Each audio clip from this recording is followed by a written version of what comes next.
ओम श्री बुद्धाय नमः। हरे कृष्ण।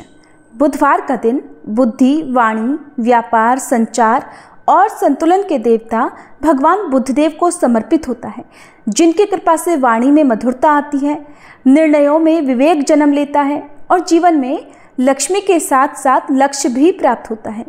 बुधवार का व्रत विशेष रूप से उन लोगों के लिए लाभकारी माना गया है जो व्यापार में उन्नति, संतान की प्रगति, मानसिक शांति और कुशल बोलचाल की शक्ति पाना चाहते हैं। आज की इस पावन कथा से पहले हम सभी श्रद्धा भाव से प्रार्थना करते हैं। हे चंद्रमा और बृहस्पति के प्रिय पुत्र, हे हरे रंगधारी बुद्धदेव, हमारी वाणी को विनम्रता दो, हमारी बुद्धि को सात्विक मार्ग दो और हमारे जीवन को संतुलित और शांतिपूर्ण बना दो। जो भी भक्त बुधवार के दिन इस व्रत को करता है और कथा को मन से सुनता है, उसके जीवन में समृद्धि के साथ साथ मानसिक संतुलन भी बना रहता है। तो आइए भगवान बुद्धदेव के स्मरण और आशीर्वाद के साथ आरंभ करते हैं बुधवार व्रत की ये पुण्य कथा। और सबसे पहले सुनते हैं गणेश भगवान की कथा। तो आइए ओम श्री गणेशाय नमः कहकर शुभारंभ करते हैं आज की कथाओं का। ओम श्री गणेशाय नमः। पौराणिक कथा के अनुसार एक समय की बात है, धनपति कुबेर ने भगवान शिव और मां पार्वती को भोजन पर आमंत्रित किया, लेकिन भगवान शिव ने कहा कि मैं कैलाश छोड़कर कहीं नहीं जा पाऊंगा, और पार्वती जी ने भी कहा मैं अपने स्वामी को छोड़कर कहीं भी नहीं जा सकती।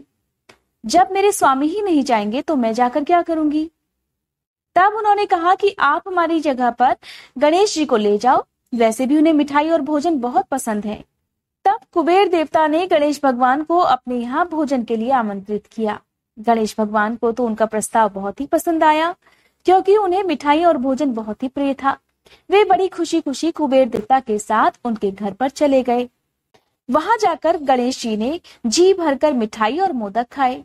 वापस आते समय कुबेर देवता ने उन्हें मिठाई का एक बड़ा सा थाल देकर विदा कर दिया।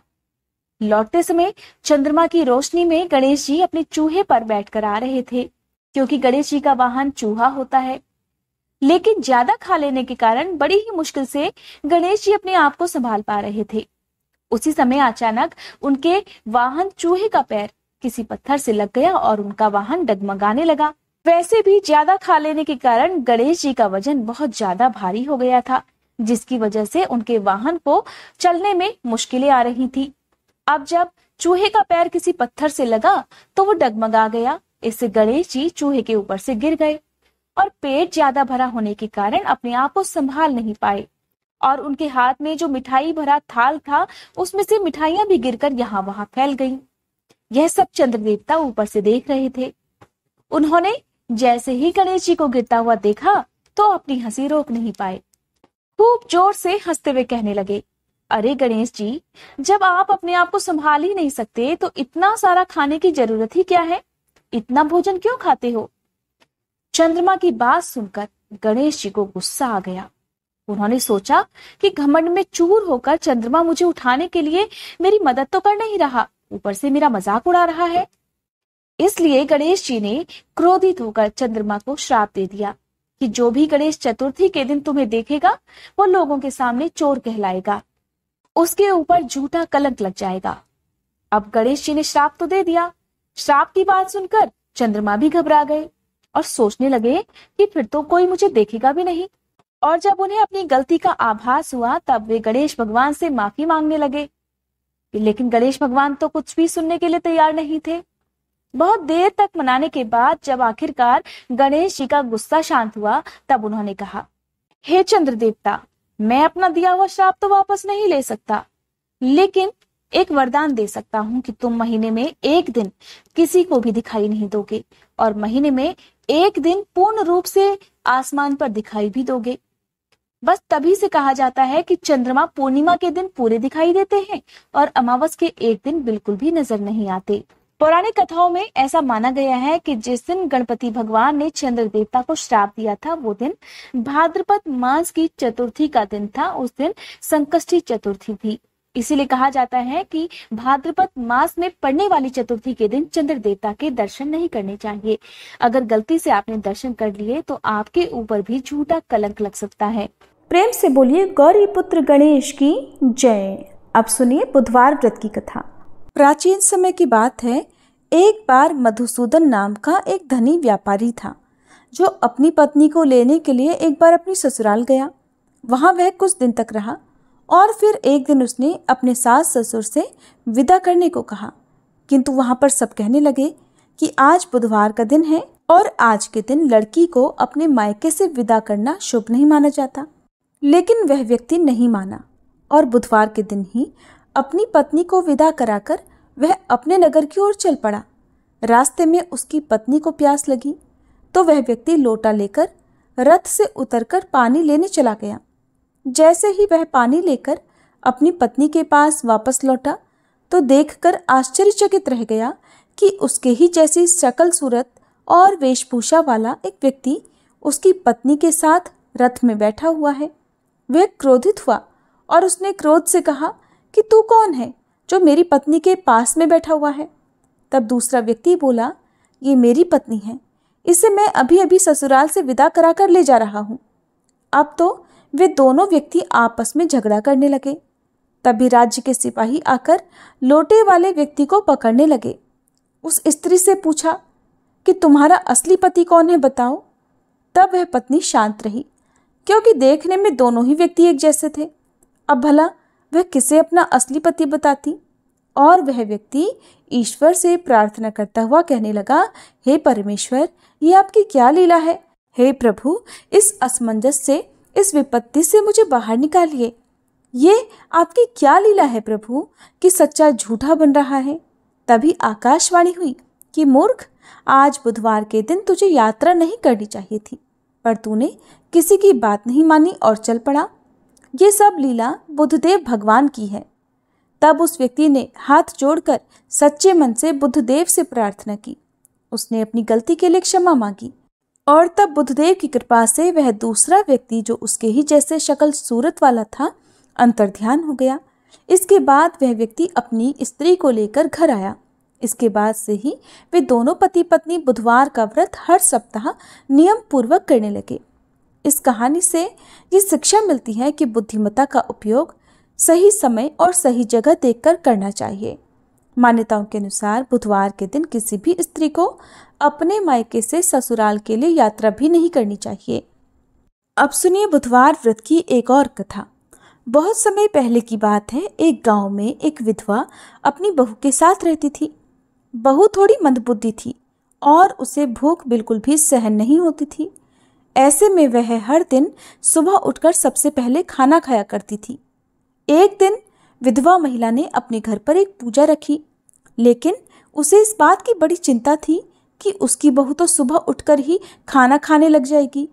ऐसे में भगवान के लिए बना प्रसाद तो झूठा हो जाएगा। ये सोचकर उसने अपनी बहू को कुछ समय के लिए घर से दूर रखने का उपाय सोचा। उसने सुबह अपनी बहू को एक मटका दिया जिसमें नीचे से छेद था और उसने अपनी बहू को बुलाकर कहा कि बहू, आज घर में पूजा है, इसलिए तू जा और जाकर पानी का इंतजाम कर ले। हालांकि बहू भी बहुत चालाक थी। उसने ये सब देख लिया था कि मटके में नीचे छेद है। ऐसे में उसने घर से बना हुआ आटा चुपके से निकाल लिया और मटकी में पानी भरने चल पड़ी। जब वह कुएं के पास पहुंची तो कुएं के पास पहुंचकर उसने उस आटे से रोटियां बनाई। पास में ही आग जल रही थी। उसने उसी आग में अपनी रोटियां सेक ली। इसके बाद उसे नजदीक ही गणेश भगवान का मंदिर भी दिखाई दिया, जहां पर किसी ने भगवान गणेश के समक्ष घी रखा हुआ था। बहू ने उसी घी को अपनी रोटी पर लगा लिया और खा गई। उसकी इस हरकत को देखकर भगवान गणेश को बहुत गुस्सा आया और उन्होंने अपनी नाक पर एक उंगली चढ़ा ली। कुछ समय के बाद जब गांव वालों ने देखा तो उन्हें बड़ा आश्चर्य हुआ और उन्होंने भगवान गणेश को लाख समझाने की कोशिश की, लेकिन उन्होंने अपनी उंगली वापस नहीं हटाई। धीरे धीरे ये बात राजा तक पहुंच गई। फिर पंडितों को बुलाया गया और ज्योतिषियों को भी बुलाया गया।